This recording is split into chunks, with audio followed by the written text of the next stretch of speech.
Hello, my name is Mark Johnson. I'm the head baseball coach at Sam Houston State University in Huntsville, Texas.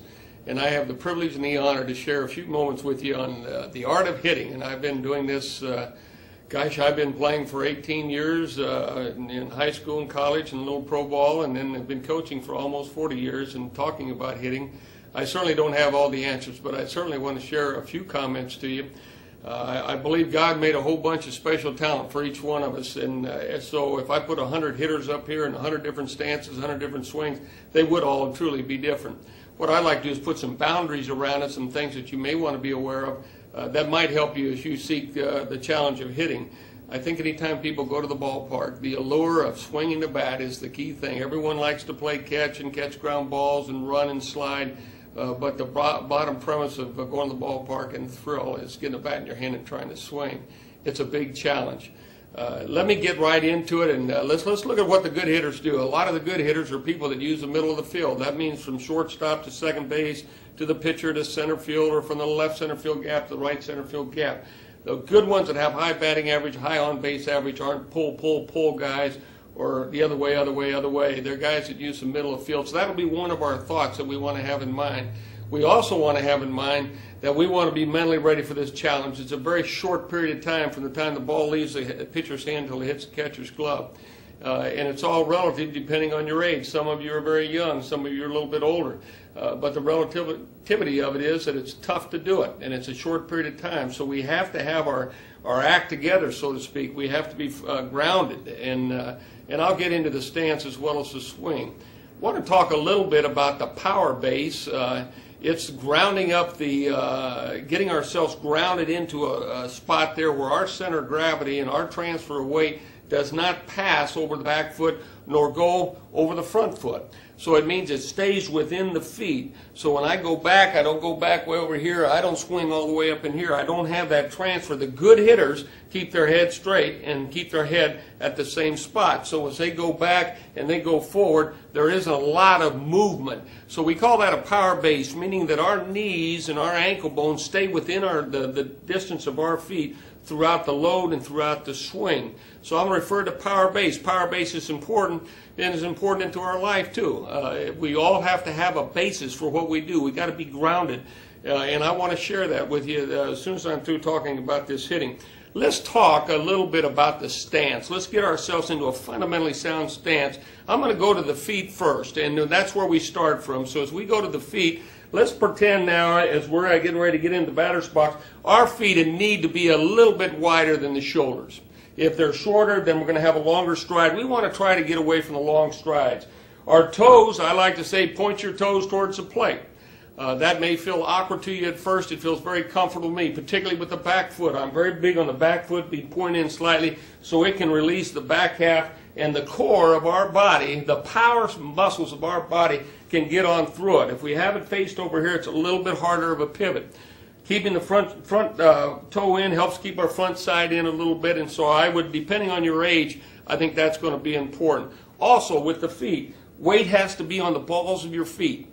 You can't hit with weight on the heels. If I were going to try to hit like this, I would not be a good hitter. So the three things are a little wider than the shoulders, weight on the balls of the feet, and the toes pointed in.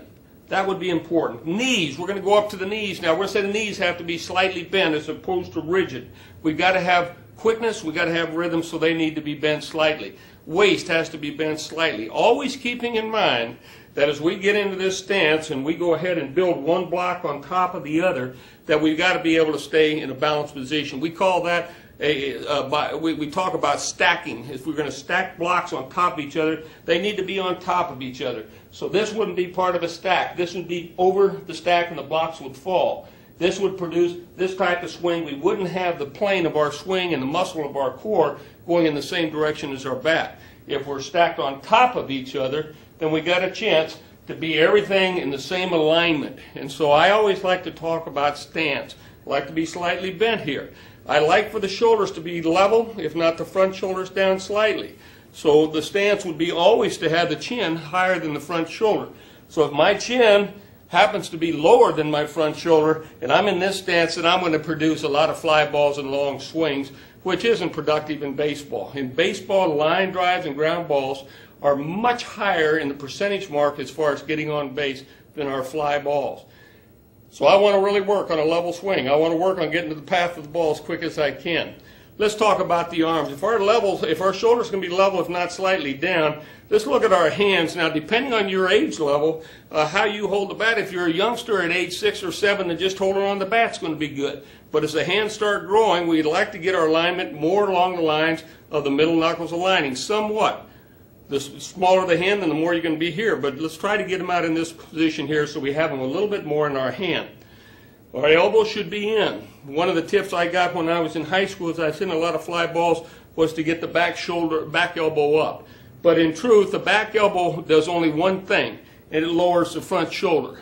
And that was the key. It wasn't the back elbow. So I say let's leave the elbows down, because that's where we're going to swing from, and let's go ahead and just lower the front shoulder, because that is the key. So hitting way up in here, not going to be a real advantage for us. What I'd also like to talk about as far as the hands is that we stay at a 90-degree angle right here. So we don't let ourselves get long, because that's going to produce a long swing. We try to keep the elbows right in here, keep them short, and go straight here. So I like to use the talk, go short to long out here. When we get into contact spot, we go from short to long. So when we go up to the head, let's talk about the head a little bit. Well, let's just say one more thing about the bat. One of the best hitting tips I've ever received and probably ever given was to put the bat on your shoulders.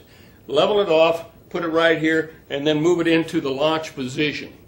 I still think that's good. I like parallel to the ground or slightly higher as opposed to perpendicular to the ground. So I would prefer to have the bat back in this area here for most hitters. If you leave it up in here, you're going to be only a low ball hitter, because you're going to swing this way here and the elbow's going to go up and the barrel's going to go down.